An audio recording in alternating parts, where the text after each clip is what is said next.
Okay, so you can't do the bare minimum anymore. Can't do it anymore. So if you see me looking to the side, I am actually looking at my notes because I want to make sure that I'm staying on track. I'm Coach Jay, and I'm really excited to talk with you all about 2025 and why it is so important for you to step your game up if you want to continue to win clients, if you want to continue to be the thought leader that you say you are, right? So it's really going to come down to the point of platforms, audience targeting, focus, not getting swamped up into the talk, the Diddy talk, the news, all of this stuff going on. And yes, there are so many things going on in the world, but guess what? You still have a company and you still have to grow. Okay. So I got my notes here. I am going to be coming from a standpoint of how elevation, focus, determination. I may have to take my glasses off because I'm doing all the things here. And we really are going to have to focus in on, I can't do the bare minimum anymore. Like, you're going to have to start telling yourself that over and over and over again. I can't do the bare minimum anymore. I can't get by with that. I have to raise up my level of authority and my level of determination if I'm going to stay in the game, or I can just go get a job and go back into the matrix and move forward. So what we're going to do is we're going to look at a couple of stats, right? We're going to look at a couple of statistics and really just kind of give ourselves some understanding so everybody know where they at, because right now people do not understand where we at right now. Number one, in 2019, when it came down to the market, right? So this was right before the pandemic, the panty. I'm gonna start calling it panty. Start calling it the panty. So leads often converted faster, right? Because the market was not as saturated. Like, email marketing was still a thing, webinars still a thing, live events still a thing. But on average, the cold lead, if you had somebody that never heard from you before and they converted, back then, you were looking at about 30 to 60 days before they actually caught speed and became a client of yours. And this was someone who was already interested in hiring someone, or this is a person who knew that they needed to get the ball rolling in their life. But trust was primarily built upon, like case studies and social proof and things like that. There was less skepticism just because it wasn't as many people in the coaching industry as it was going into 2020, 2021. Now we are in 2024. So after the panty, people went back to work. Now it is in the cycle of maturation. Okay, so everybody is now saying that they're a coach, they're a consultant, and things of that nature. And it takes a little bit longer to decide who is going to do me right. Okay. Back in 2019, 2020, 2021, obviously we had a lot of people come into the market and they weren't legit. A lot of people, got scammed and done wrong and all kinds of things, right? So all kinds of stuff happened and people were telling you how to run your coaching business. But now, because of a trust factor when it comes down to business, it takes now from a cold lead to an actual person to coach you, or to for someone to choose you as their coach. It can take anywhere from 60 to 180 days for someone who has never ever seen you before to, I want to become a client. Why is that? People right now want more value, and they want someone who can really challenge them to think. There's a lot of people right now that are not thinking. Look at you could tell, just open your app. It's going to tell you everything you need to know. Everybody got something to say. Everybody has an opinion, and that's fine. It's the beauty of freedom of speech for now. For now. And people want to feel more invested, and they want to feel more sure of themselves before they hire a coach. And they're trying to find people out here on the World Wide Web that actually know what they're talking about.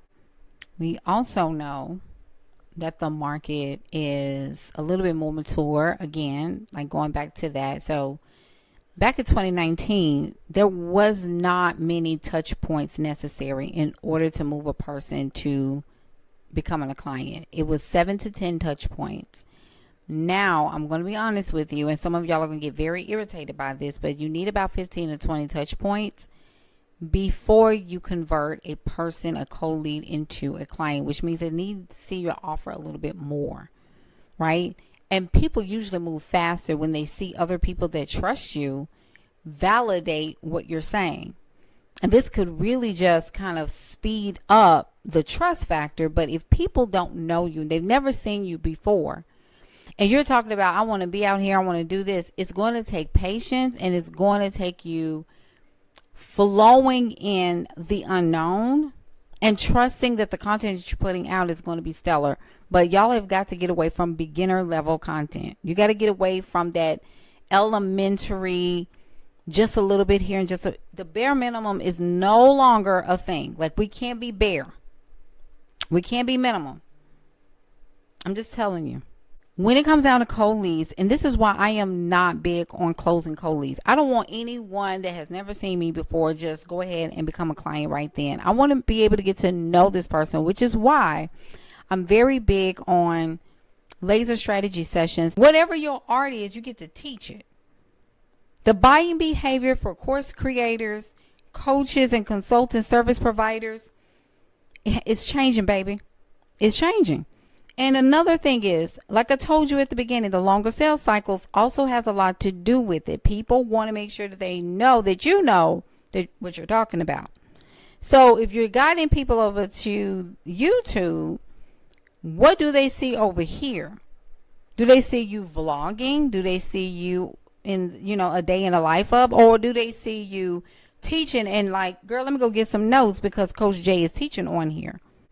This also has to almost feel like a school. And then on top of that, let's go to LinkedIn. Oh, you thought I was going to leave that out? Baby, LinkedIn, let's go here.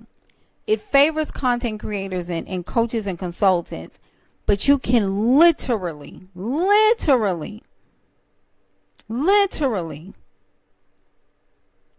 connect with decision makers.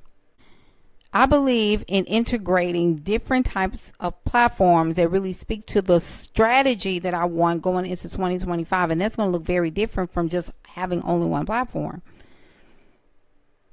Because right now we're building an evergreen content vault. We're building our portfolio. We're building our social proof and our expertise and showcasing our skills, which is what we know, the expertise that we have been able to hone in on the last 4, 5, 7 years. Okay. You position yourself as a thought leader.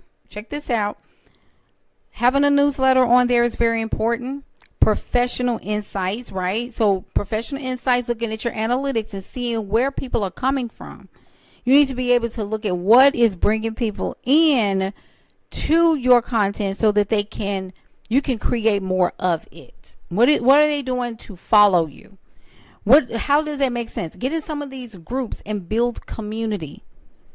Get in and y'all don't like DMs, but I'm going to talk about them. Get into people's DMs and just introduce yourself. Very, very simple. If you need help with understanding how to grow on LinkedIn and how to connect with LinkedIn and even how to get clients on LinkedIn, the digital Leadher writing system is in the description box below. You are going to be so blessed by it. So good. It's actually the top selling course that I have, which is very interesting, but we're going to keep going. The thing is that I want you to start thinking about what can you do right now to build your reputation on these platforms. And I'm talking about specifically TikTok, LinkedIn, and YouTube. Now, you're probably going to say, well, Jay, I see you on Facebook too. Facebook is like my fourth tier, even though it has been my long-term main platform for a long time. I do recognize that pivots are necessary, and I'm okay with pivots. I don't mind leaning into a pivot. I don't mind leaning into change, because in order for you to stay in the space of being seen and heard and valued, you have to be okay with taking pivots. You got to be okay and adapt. You're not 12 anymore. You're not a baby. You are able to shift. You know, sometimes you like, I don't feel like doing a video today. Well, if you were in the 9 to 5, you would feel like doing a video today. Because your boss would tell you that we need a video today. And you're going to do a video that day, unless you call out sick. But if you want to keep your job, you're going to do the video today. This is your company. This is your art. This is your sacred work. So, what you need to do is that you need to understand that there is going to be some more trust giving activities that you're going to have to do. You're going to have to put people in your email list. Like, you're going to have to offer freebies. You're going to have to offer free content, but it's got to be good content, and you got to move people into containers. You can't glean off content anymore and think that that's going to piece together a $7 million business. That's not how this works. You've got to stay focused. You've got to stay focused. We are coming upon times where you really are going to have to decide, am I all in this, or do I need to bow out gracefully? Because right now my emotional bandwidth can't take all of this pressure. But what pressure are you talking about? Because a lot of this is made up. What you are wanting are people to just buy from you at the first sight of seeing you, and that's not how this works. And people will come to you and say, oh my gosh, I really want to, work with you. Well, people are going to want to work with you until it's time to work with you. And many times people wait so long to work with you. They have to do it when they're ready. But that's okay, because there are some people that it doesn't take them long to see your video and say, I'm in. You're spitting so much knowledge. And that goes without saying that you are the one to go first. And you're going to have to adjust. And I'm sorry, you're just going to have to adjust. That's if you want to stay in the game. If you don't want to stay in the game, get out the game. Just stop wasting time. Stop, wasting time on social media and just get on Indeed. But I tell you, all this energy that you're putting into finding a job, you could have already had a $3,000 client if you would just get out your feelings. A lot of the times y'all are in your feelings, and it's made up information from social media, because there's a group think that's being created right now, and a lot of people are creating this narrative that coaching and consulting is dead, and it's really not.